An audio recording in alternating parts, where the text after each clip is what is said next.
Hi, my name's Joe. I've been a Kiss fan since I was 7 years old. My neighbor let me listen to his Love Gun record, and between the album cover and the music, I was hooked. I, like every other kid on my block, was blown away by the pictures I had seen of them, the music I had heard from them, and the rumors I had heard about them. The blood was real. So was the fire. Gene's tongue was a cow's tongue. They always wore the makeup, and no one ever saw them without it. I remember very clearly being at my grandmother's house one afternoon when she was watching General Hospital. A commercial came on for the new record Kiss Unmasked. I ran straight to my mother and asked if I could get it. She told me, "If you go to camp, when you get back, I'll get it for you." Up until that moment, I had argued and fought every day because I didn't want to go to camp. Boom. There I am, waiting to go to camp. I got on that bus and went, and it sucked. 2 weeks of torture. But when I got home, I got that record. I'm 47 now, and like most of you watching this, I never stopped following the band. I've collected everything Kiss I could get my hands on. I've seen the band countless times, met them, gone on the cruises, and for the past 5 years, I've even hosted my own podcast about them. Recently, I was sitting in my room and I was thinking, it'd be really cool to tell my story. And then I thought, it'd be even more cool if I could tell our story about our love for the greatest rock and roll band of all time.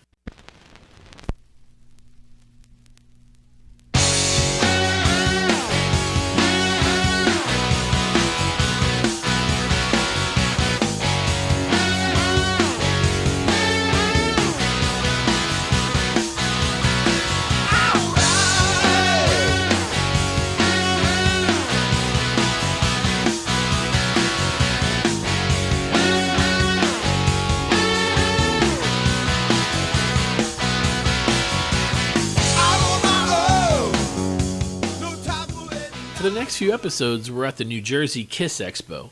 We ran into a lot of friends that we've met over the past year, and we got to interview a few of them as well. We're going to start with Gary Capp.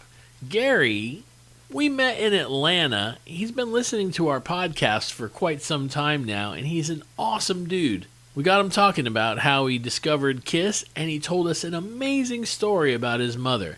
I can't wait for you guys to hear it. It's totally awesome. My name's Gary Cappoletti. I discovered Kiss in 1976. How old were you in 76? 12. Don't mind me asking. 12 years old. 12 years old. That's interesting. There's a lot of 12-year-olds that we seem to be meeting. So how did this happen? Was it an older brother? Was it a cousin? Was it a kid down the street? Actually, when I was younger than that, my brother brought home Kiss Alive, which I saw, and it kind of piqued my interest. But then my best friend in grade school, a year later, in 1976, brought Destroyer to school, and I saw that, and I was hooked. I saw the imagery, and was like, oh my God, what is this? So we, after that, it just kind of blossomed. We went back to his house. We would listen to the records. There was a record shop right next to his house, and in 77, we would go and skip school and go there when the day of release, and we'd sit on the steps and we'd wait for the store to open, and we'd go in and buy, Love Gun, Alive 2. So that's kind of how it started for me, was my best friend in grade school. Who's your favorite member? Ace. Always been Ace. Oh, since day one. Always been Ace. Simply because I just love the harmonized guitar solos. Plus, back in the day when you saw any sort of, which wasn't much, when you saw any sort of videos or pictures, it always seemed to focus on Gene and Paul. Maybe a little more of Peter. Ace, just for some reason or other, just wasn't in the forefront, so his mysteriousness kind of intrigued me more. So. Yeah. Do you remember the first time you actually used your own money to go and purchase a Kiss record? Sure. That would have been 77. As I said, Love Gun. Skipped school, went to the record store, sat there. It's one of those record store / head shops, so you'd go in there, it'd smell like hemp all over the place. Went in, bought it, went right back over to my best friend's house a block away, and we just played it and played it and played it over and over and over and over. When you were a kid and you heard all the rumors about the band, were you wise to it, going, "No, he doesn't have that thing under his tongue clipped, and it's not real blood," or were you like? No, I kind of bought into some of that stuff. You know, you hear all that stuff when you were a kid, and yeah, the cow's tongue and all those. You really did kind of buy into it. In fact, for some reason, I don't know why, I always thought in Alive 2, shout it out loud, for some strange reason, I always thought that the second part of the second verse was Ace singing that. Really? When I was a kid, I don't know why I never caught the disparage, or the non-disparage, I should say, between Gene and Ace on that, and I just always thought it was Ace. You know, I never heard that rumor. Yep. That's pretty interesting. Always thought it was Ace. Yep. Absolutely. Well, what's your favorite record? Rock and Roll Over. Rock and Roll Over? Yep, by far.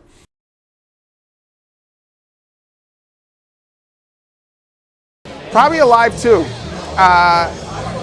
That's what made me want to go to a Kiss concert. That was probably my third or fourth Kiss album, and I started, as soon as I got it, with all the gatefold and the book and the tattoos, I was just like, Dad, I got to go to a Kiss concert. I mean, I was begging my parents for months after I got that album to go to a show, and it's still my favorite album to this day. My favorite record is kind of a toss-up between Alive, Destroyer, and Revenge. I have a hard time between the three, but if I've got anything that brings back memories in my heart, it's got to be Kiss Alive. Music from the Elder, best album ever. I like progressive rock concept albums. It works.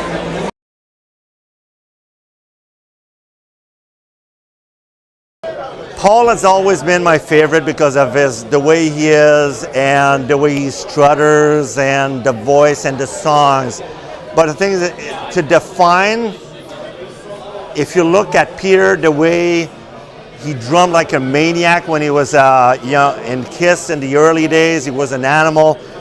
Ace's licks, you can sing those licks. He's so unique. And Gene, well, the personality, the demon, the blood, the whole thing. It's a combination. Paul was my favorite, you know, if we talk even about the solo albums, that's the one I listen to the most. So I would say it's Paul, but it's all of them. It's all or nothing.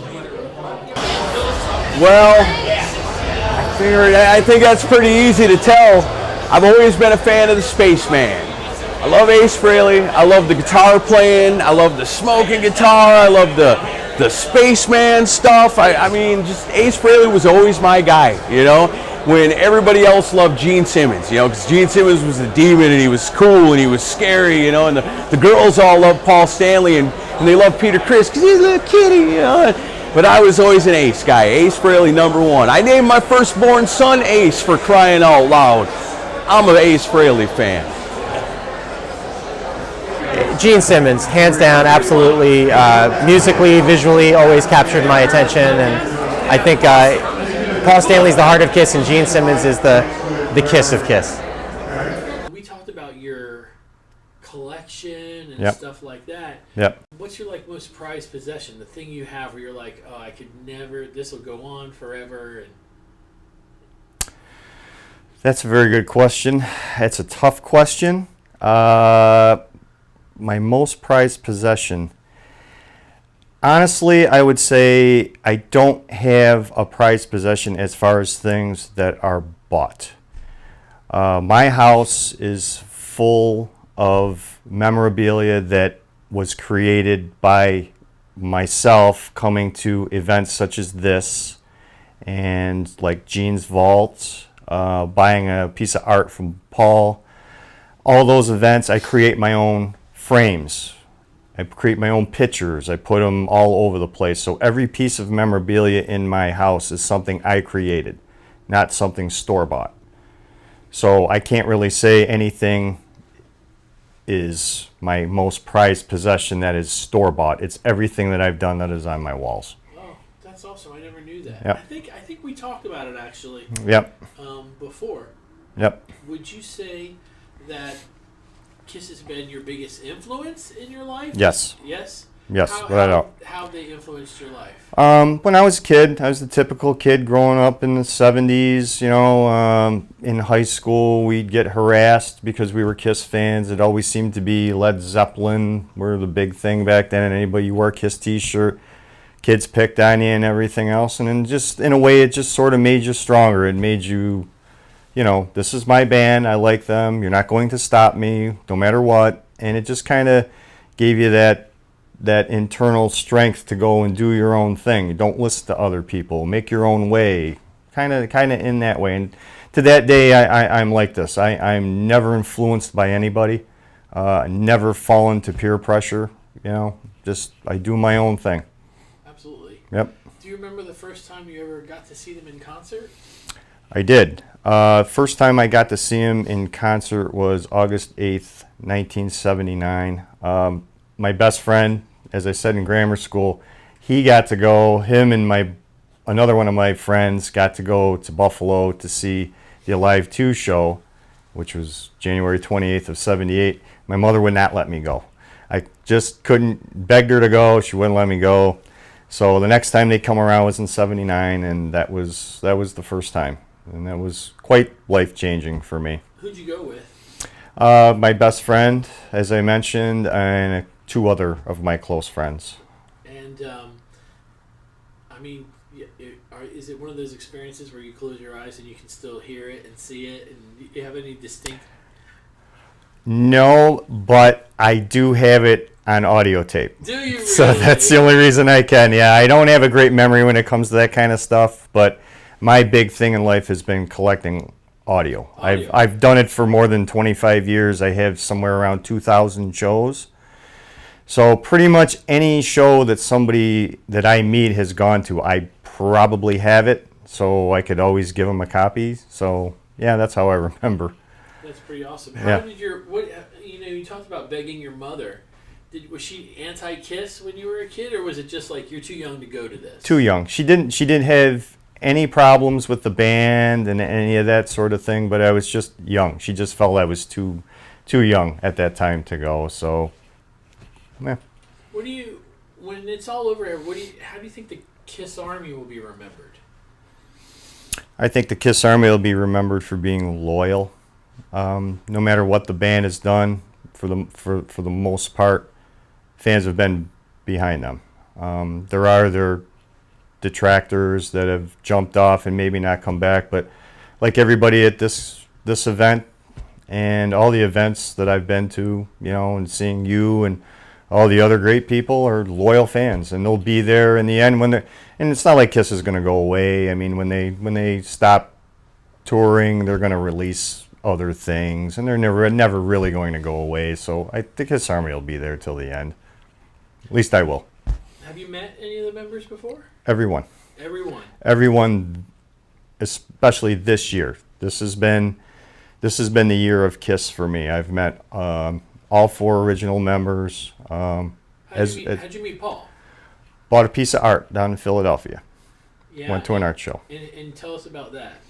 That was very cool. Went down there. There were only probably about 25 of us in the gallery that bought pieces of art. There were many fans outside that wanted to meet Paul, but they wouldn't let him in because they weren't buying any art.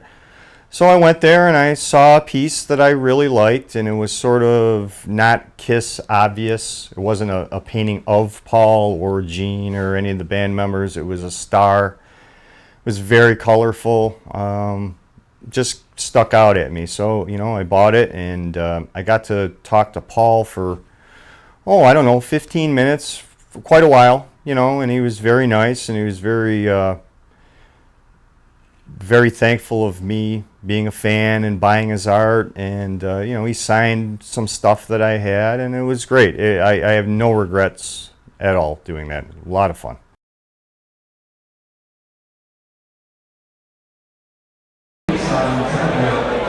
Favorite personal Kiss memory, it's actually somewhat recent. I got a chance to do the Gene Simmons Vault, did the first one in LA. I had never met any of the Kiss members, and to meet Ace, Gene, Eric Singer, and Bruce Kulick at the same time was absolutely amazing. I got to share it with my brother.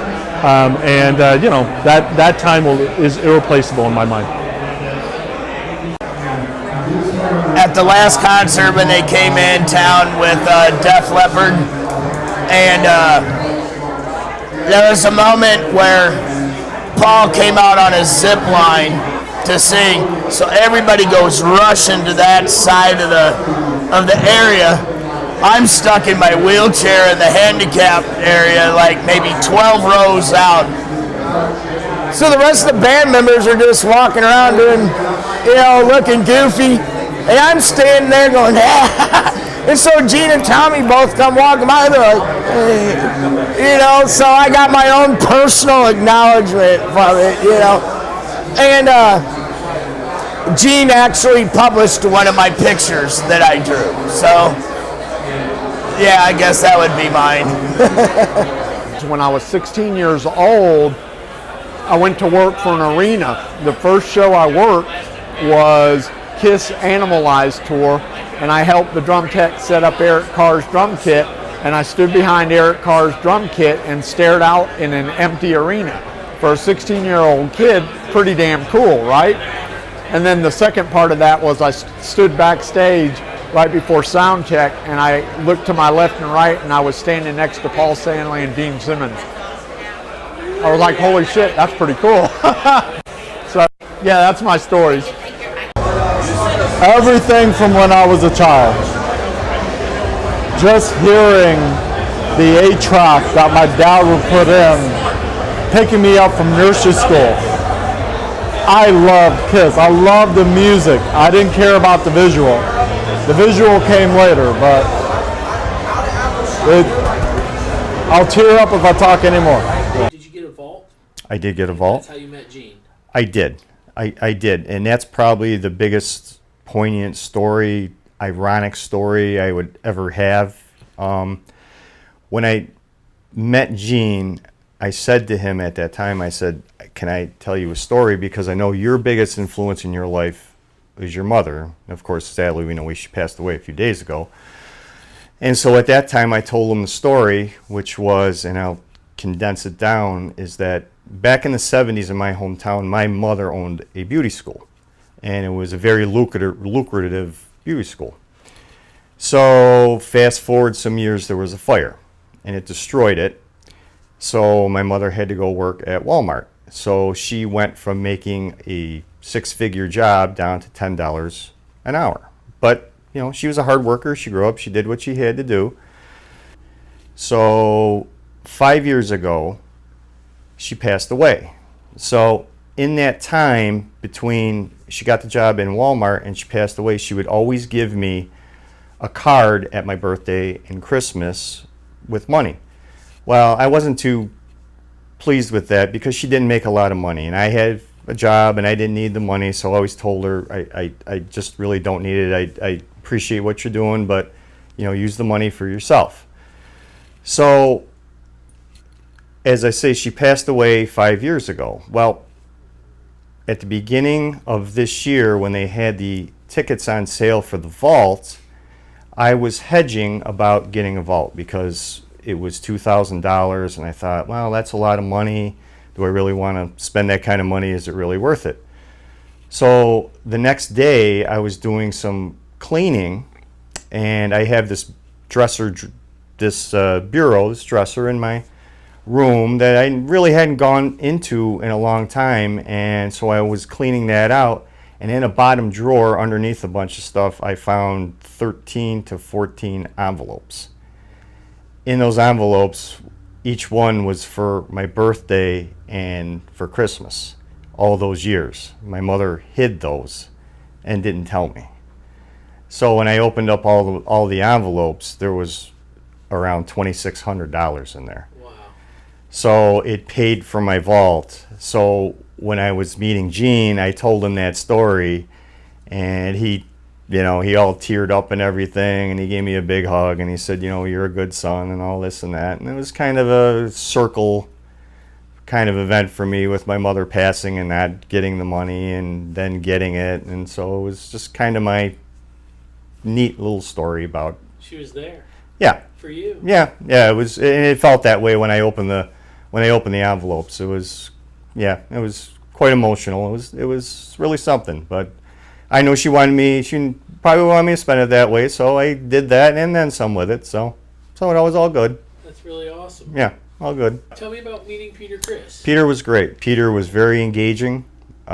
Did not rush you through the line. You bought your picture and your autograph, and I was probably talking to him and Gigi at the table for a good 5 minutes when they were autographing stuff, and had a nice little conversation with them, and just very, very nice. After everybody was done, Gigi came downstairs. She ordered out and got pizza for everybody in the place. Very, very nice. It was very pleasant. I have nothing bad to say about either of them. I would encourage anybody to go visit Peter if they have a chance. He was great. And how'd you meet Ace? How'd I meet Ace? I've met Ace several times. I met him along with you in Indianapolis, here today in New Jersey. I met him in Buffalo years ago when he played there solo. Backstage, I met him. So I've met him 3 or 4 times over the years. Did you ever get to have a conversation with him? Not really. The most conversation I had with him was when I was backstage in Buffalo, and I was sitting there and I introduced myself, and he said to me, he said, "Hey Gary, how far is Niagara Falls from here?" And it was just kind of out of the blue, and I just laughed. I'm like, "It's about 20 miles." It's, and that was kind of the extent of it. I'm like, "Okay, that's Ace." Made no sense, but Yeah, that's Ace, man. okay. That's the greatest thing ever. Yeah. So I'm kind of ending all of the episodes with the same thing, because we have a end of the road coming. Yep. What do you think? What do you think that means? Do you think that it means just the end of Kiss, or do you think it's going to go on for a long time? No, I don't. I think the end of the road means end of touring. I don't think Kiss will ever end for various reasons. There's money to be made. There's demos. There's music that they have not released. They will release. I don't think they're ever going to go away. I think you're going to find Kiss is going to be similar to the Beatles, to Jimi Hendrix. They keep releasing things, and they've been gone for a long time as far as performing or being alive, and they just go on and on. I think it's going to be the same thing. I think the thing that's not going to change is this sort of thing. The biggest thrill I get out of any of this, any Kiss event ever, is really not seeing the band. It's meeting the people. It's coming to these events and meeting the people. It's you never run out of people to meet. It's all like one big family. It's just a great time, and I don't think that'll ever end, and that's a terrific, terrific thing. Out of all the live recordings Mm-hmm. that you have Yes. of Kiss, is there a single one that you go back to all the time that you're like, I love this show? I want Yeah, to do it? the what they call the Lost Alive 2, which they were supposed to release, but they never did. Love that. It's raw. It's fast. It's just terrific. To me, it's way, way more exciting than Alive 2. Alive 2 is fantastic, but the Lost Alive 2, which was in Tokyo, Rock and Roll Over, is just terrific. It's raw, and it's just fast. It's not doctored. It's just terrific. Terrific. How will you remember Kiss personally? I will remember them as the band that motivated me to really do whatever I wanted to do in life. As I said before, they were looked down upon. They were made fun of back when I was growing up, and that never bothered me. And it always made me stay the course to do whatever I wanted to do. Anything I've ever done in my life, I've learned to do by myself, and it was really because of them. They've just been, the influence they've had on me is just, I could really go on and on and on, but they really have. And maybe the greatest thing about Kiss is you can put on Love Gun today, tomorrow, the next day. It always sounds good. It never sounds bad.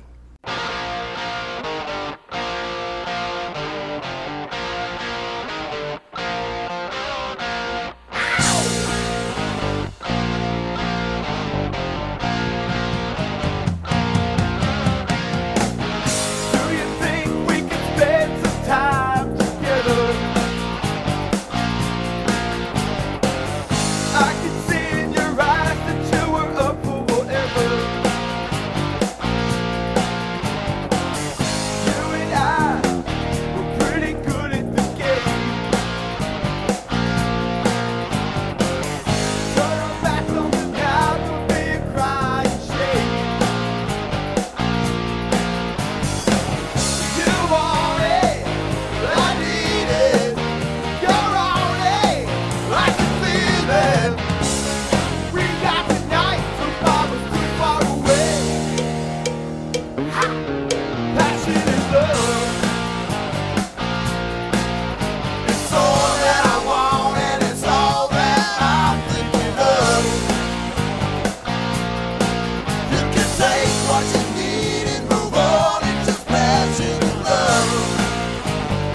watch me